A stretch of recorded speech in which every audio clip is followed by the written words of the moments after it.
June 1944. Hitler was waiting for an invasion that would never come.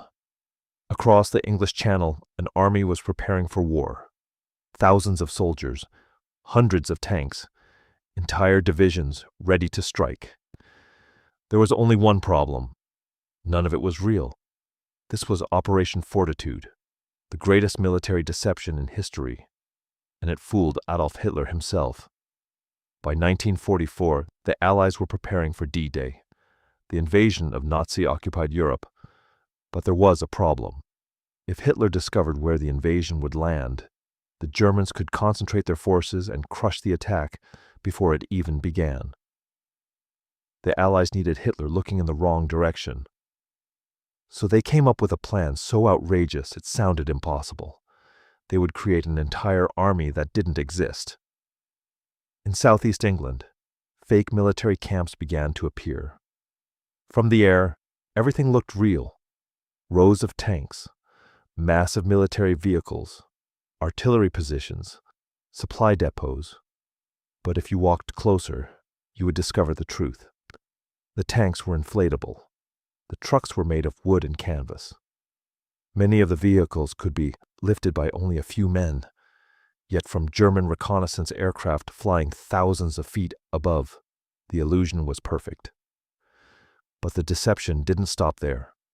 The Allies created a completely fictional force, the First United States Army Group, a powerful army on paper, and they gave it a commander Hitler feared and respected, General George S. Patton, one of America's most aggressive military leaders.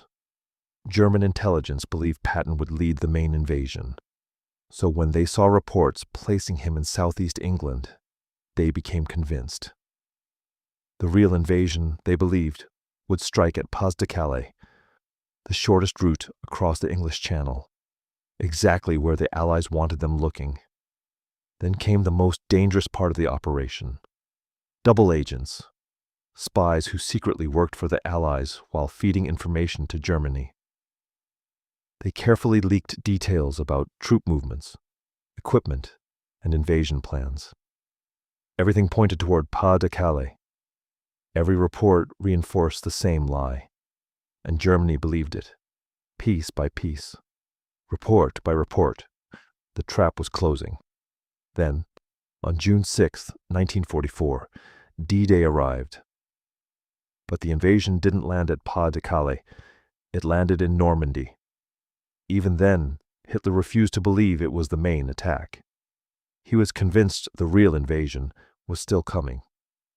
For weeks, German divisions remained positioned near Pas-de-Calais, waiting for an enemy that would never arrive.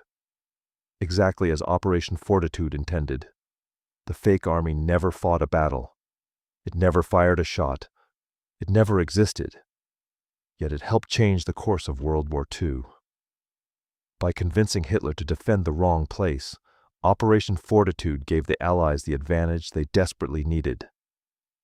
And in the end, one of the most important armies of the war was an army made of rubber, wood, lies, and brilliant deception.